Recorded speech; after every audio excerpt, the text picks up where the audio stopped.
Welcome to the Cyber AI Chronicles podcast presented by Digital Edge, where strategy meets security and trust empowers growth. My name is Stacey Jennifer, and I'm your host for today's episode.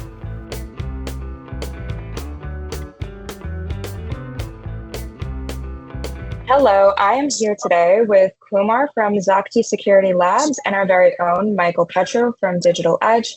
And today we are going to be covering ransomware, this topic that everyone has probably heard of but might benefit from learning more about. But I'll pass it along to Kumar to introduce himself.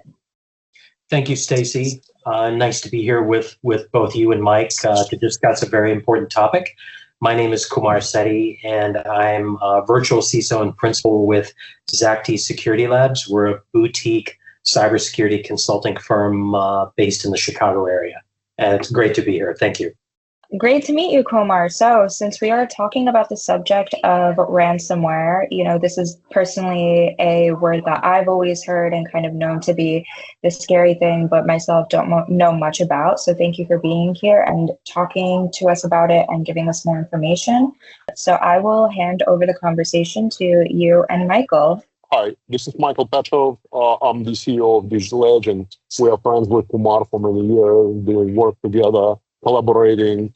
And I guess first question is, what do you see on the market, and what do you see, maybe practical examples, what you're dealing with? That's a great question. So ransomware is at the top of everybody's mind. It's become a huge problem, and it's getting worse every year because the ransomware gangs and the criminals are adjusting, they're adapting, they're becoming more customer focused, they're offering services, which we'll discuss, but it's definitely a cause for concern. And I want to go over a few metrics, a few numbers that we're seeing. So ransomware continues to be a major problem as it evolves into more malignant forms, and the damage is only increasing. So to give some perspective, in 2020, there were 199 Bitcoin addresses that accounted for 80% of all ransomware payments sent. So this was somewhat of an exclusive club, but the club has experienced massive growth, and now it's becoming more democratized. So if you'll remember, just a few weeks ago, the leaked Lockbit database breach that happened, they found that it contained details of nearly over 62,000 unique Bitcoin wallet addresses used for ransom payments. So this is a massive increase. In 5 years, you went from 199 Bitcoin addresses accounting for 80% of ransomware payments to 62,000. So part of the reason is that Lockbit democratized ransomware by leasing their Ransomware-as-a-Service infrastructure. So then we go to 2024, the largest ransom ever paid was $75 million to Dark Angels. A lot of blockchain analysts have tried to figure out who made the payment. There are some ideas, but I can't really speculate. We think it's a healthcare company, but 75 million is a massive number. And that doesn't include the cleanup, the remediation. That's just a ransom payment. So from 2023 to 2024, now we're talking the average ransom demand jumped 240% from 1.5 million to 5.2 million. This doesn't mean these amounts were paid out. It's just that this is what was demanded. When you're talking about the average known amount of ransom paid, and this is only people who report. So, and this is also from what blockchain analysts can estimate. The average amount of ransom paid jumped in 1 year from $400,000 to $2 million. And 40% of these payouts came from the attacked organizations themselves, 23% from cyber insurance firms. So this brings us to the next point. Ransomware has severely disrupted the cyber insurance business like nothing else. So do you have any questions about this? Or what are you seeing, Mike, whenever you're talking about ransomware with some of your clients and what you're seeing in the field? Yeah, we see that actually payments are going down in terms of how much people are paying. And it's funny, recent event, we only got involved in incident response. Yeah. And right away, we see the client is Googling, how much is ransom payment and how to pay it. And I was kind of laughing Yeah, and I said that, and the question was like, if you pay, when you're gonna get peace? Right. And I will tell you, like, our advice was, look, it's better to go to backups. Like, how much data, how backups are reliable, and can you go to backups? Can you recover using backups? And how much is the damage? And you have to. We suggested to assess basically like money loss in paying ransoms, or money loss in like losing 1 day of data collection. So in most cases, we are going to backups. We had cases when we could decrypt, but I'll speak about it later. Okay, yeah, that's interesting. So what we're seeing is, especially with healthcare, is that now obviously the premiums are going up, and some cyber insurance firms and insurance providers are not even, they've dropped their cyber insurance coverage. So they offer less coverage, they have higher premiums, and have more outs and exclusions. One of the popular exclusions we're seeing is that if it's a war or something like that, if it's a result of a conflict, if it's a state actor, then they don't pay.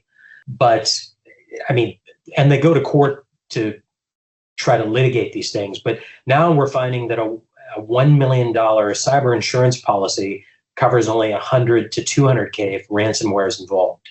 So, I mean, this is a huge exclusion, and ransomware may have to be covered like by a co-insurance policy. And we know of a couple companies that have just reserved money to pay in case they have to pay a ransom. But now the ransomware gangs and criminal organizations are getting even smarter. They're trying to get the information. They try to find it in SEC filings. They do their own open source intelligence analysis, and they try to figure out, well, how much are they covered for? And they just go to that amount immediately. They don't beat around the bush. So in some cases, it seems like the availability of cyber insurance may be increasing ransomware attacks and ransoms paid. And insurance companies, what we find is that they want to just end the event quickly because it's the least expensive alternative. They just want to get the company to get back up and running. And sometimes the management and boards of the companies do the same thing. They say that let's just pay the ransom and move on. But you're right. Now what's happening is the new trend, which we will talk about, is that they know that companies are investing in backups and immutable backups, and they have other strategies. So now they're not just coming in and taking a knockout punch and saying, okay, we're just going to encrypt the data and then we hold it for ransom. They're doing other things because they want to try to decrease the options for the victim of ransomware, and they want them to pay. So I think the next thing, how this is going, is that we have defense mechanisms. Why are people still getting hit? So, yeah. Mike, any thoughts on this? Yeah, I just wanted to start talking about like what are the actual examples, how it got in. So I can give you like one example to start the conversation is when people forget something. So they have strong, let's say, keep a high trust cybersecurity program, and then they would acquire something, or they onboard application, and some firewall is sitting somewhere without two-phase authentication. They forgot to implement two-factor authentication, password brute force, got in, left-right shift, elevator of privileges, and then encryption. And the time frame from like initial penetration to full encryption is, I don't know, let's say a day. And what we also see is that they encrypt and they sit without like making noise for like a few days. So backup would pick up encrypted data, and they would drop the bomb.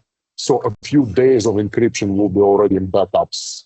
So yeah, I'm passing ball to you. Interesting. Yeah, I mean, what we're seeing is that definitely, and what I've read from the different reports is that they're dwelling more. Sometimes days, weeks, months. We've even heard of a few cases where it's been like over a year, where the attacker will just dwell and gather information. They gather PII, PHI, and then they exfiltrate it. This is why whenever a ransomware attack happens, you always have to assume breach. If they have locked to the data, if they've encrypted it, then they have distributed it. And that's part of the threats that they make whenever they do this. So the number one attack vector, and I've seen this and also read this, is that it's social engineering. So phishing emails. And it only takes one person to click. It may only take one person to click for something like this to happen. The next thing is, very weak vulnerability management. So if there's a lot of unpatched servers, things like that, they can move laterally or elevate privileges and then get to these critical servers that are unpatched. So what we're seeing also, in addition to this, is that AI, artificial intelligence, is turbocharging attacker tools. So the fishes and lures are getting better, and AI can assist with better OSINT, open source intelligence. So they can make very specific attacks. They can write very specific phishing emails, and it can gather and scrape from a lot of different sources. So what have you seen in terms of people not making, companies not refusing to make payments? Is it because they just have backups, or have you heard of companies that do pay? What are you seeing in the field? We see that most of our clients can recover because of the strong backups, but the biggest fear is that the data will be leaked and loss of reputation and things like that. So that's biggest driver. But I wanted to stay a little bit on the initial kind of way in. And what I wanted to say that I'm always telling people that there are two ways, and any security engineer, security professional would think about two ways. First is like frontal security. So people can get in from outside when there is attack surface is not defended, and they somehow can get in from outside. Yep. And the second one is from inside. And inside, most of the cases, when someone will bring something, will install something, or will click on something, and even there is a strong anti-malware defense. What happens? They will drop something more or less non-detectable and least dangerous, and it wouldn't trip the alert. And then they would be sitting there for like a few days and try to bring other tooling, more and more sophisticated tooling. So they either try to shut down antivirus altogether, or they wanted to do it without antivirus, or whatever, anti-malware, with fancy word today. They kind of trying to make it without noise. If they're sitting there for a long time, just make sure that they're pushing this payload quietly. Right. That's the tactics. Sometimes they upload very not really like weapon, but some tooling, and then they try to. We also see that some people in the company installing like unlicensed product that are already virus. And another interesting thing that I wanted to say, some people, and this is like deep industry knowledge, there are some kind of like a gray software, gray malware software, like some custom browser. And that custom browser is set up to do certain unique things like anonymous browsing, but it would have some malware inside that could be used as a weapon. And we know even like some free antiviruses, not like branded antiviruses, could bring some attack surface in the environments. So again, like 3 cases. One would install something internally or bring it on USB. If someone would click something, or there is a penetration from all sides. Interesting. So actually, you've covered the 3 risks. So I think we can talk about the 3 remediations. So we block USB, or we force it to encrypt, because some people may need to use a USB. And then when you're talking about, I think with social engineering, somebody clicking on an email link, awareness training is very, very important. Now, you won't eliminate the risk, but you definitely cut it down as much as you can. And then the other thing would be patching. And if they can run scans from the outside, looking at your attack surface, and if they can penetrate and get in, then that actually brings me to an interesting case. What happened with Change Healthcare? I think you remember, the initial compromise was a Citrix remote access portal, but didn't have MFA.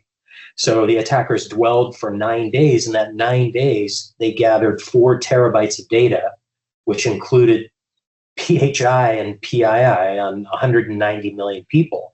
Now, 190 million people is more than half the population of the United States, probably the majority of insured people outside of government insurance. So, I mean, it was triple extortion. And this is the trend that we're seeing. So they exfil data, and then they detonate the malware. They encrypt the data, and then they threaten to leak all the information on a leak site. So not only do they force the victim to say, okay, well, you have to pay the money because we've encrypted your data. Now they're threatening to publish it on a site, on a leak site.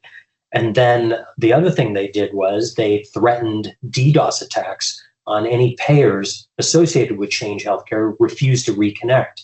They dropped the connection, but then they forced them to reconnect back because they said, we'll launch DDoS attacks. So this seems to represent the new playbook. I'm seeing this triple extortion threat.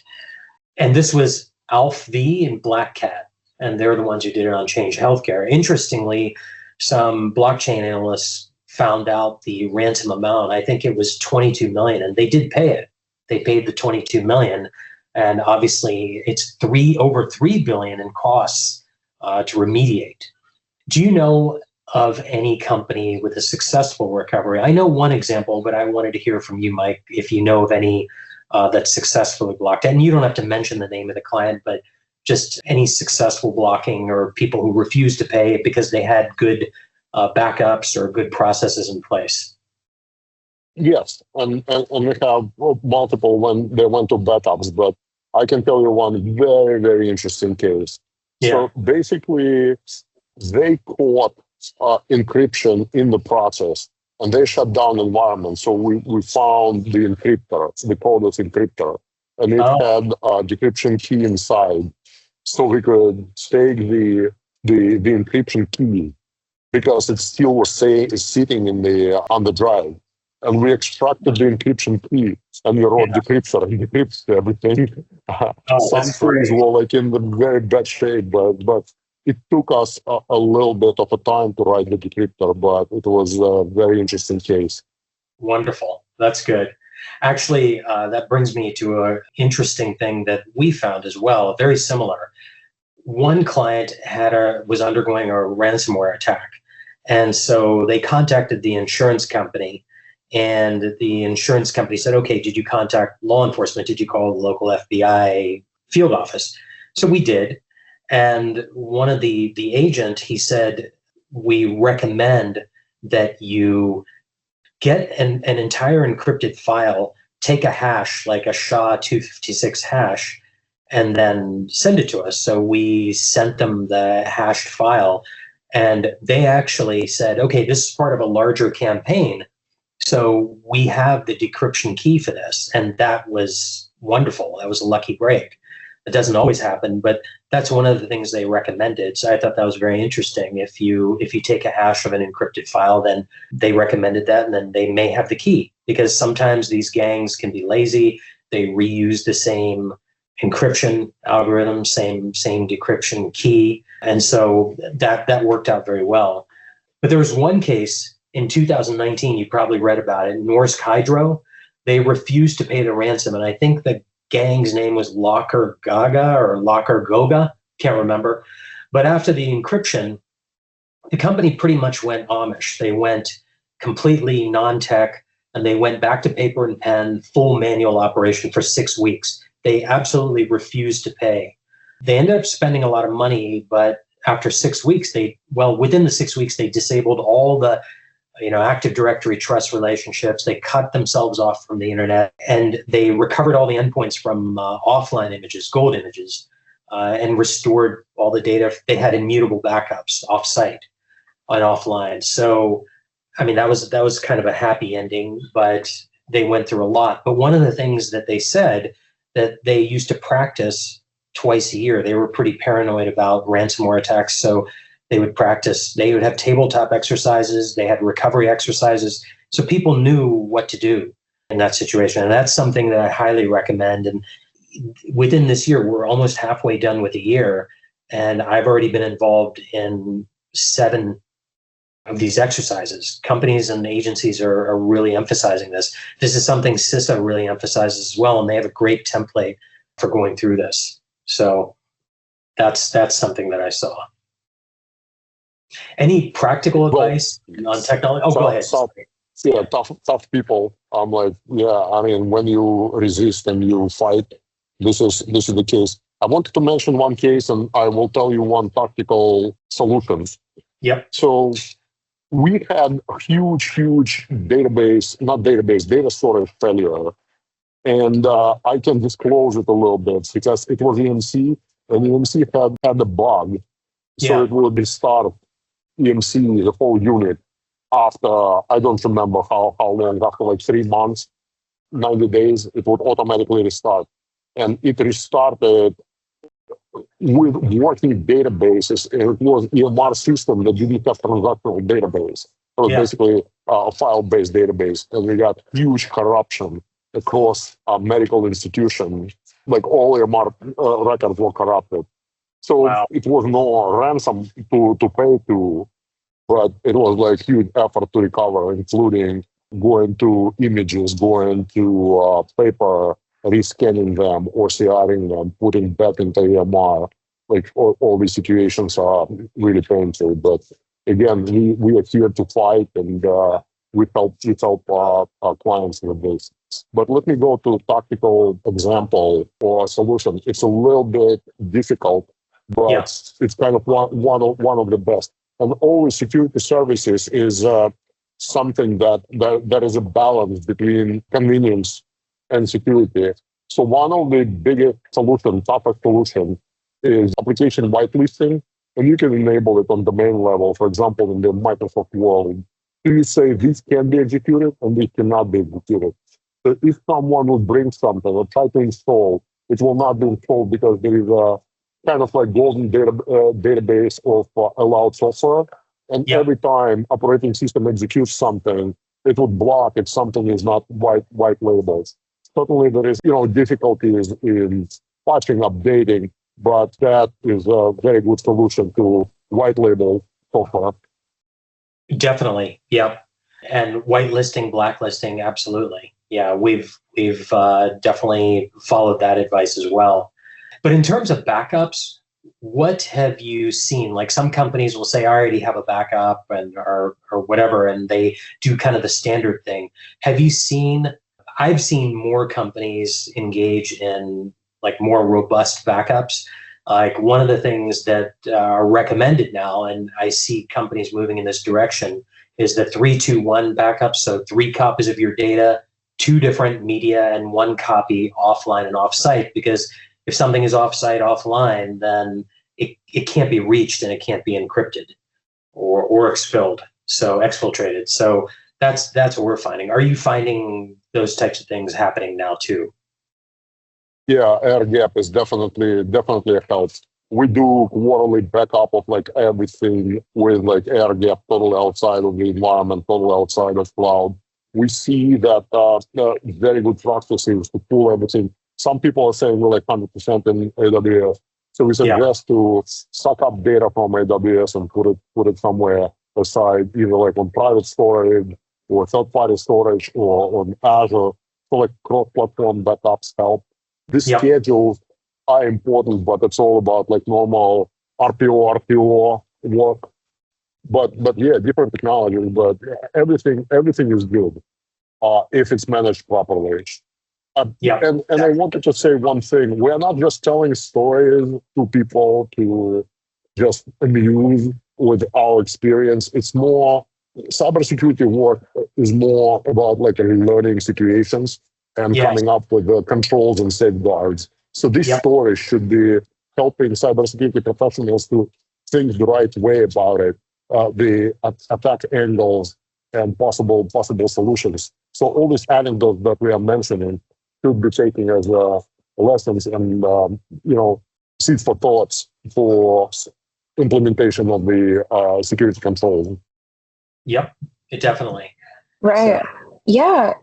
So it sounds like this is, ransomware is something that won't be going away anytime soon. And instead, we kind of have to be getting smarter at blocking and recovering from these ransomware attacks. Yes, I think, it's really just an ongoing battle. yeah, I think we can speak for hours, and maybe it's an opportunity for like another podcast where we speak more about it. We'll Yeah. select feedback about this podcast from our clients, and maybe Kumar will be kind enough to join another podcast. We'll call it part 2, Yeah. and record another podcast I would be about happy it. to. Maybe more advanced. Yeah, that would be great. That would be great. Yeah, definitely. Well, this was a very helpful conversation with some really interesting case studies that was discussed. Thank you, Kumar and Michael, for taking the time to talk about this today. And, we look forward to hearing from you again with any news or updates in terms of what to look out for, what to know when it comes to ransomware. And, if we do end up having that longer, more extended part 2 podcast where we really dive way deeper into this. We're not here to add to the noise. We're here to help you lead with clarity, security, and confidence. Thank you for listening, and subscribe to catch up on all of our future episodes.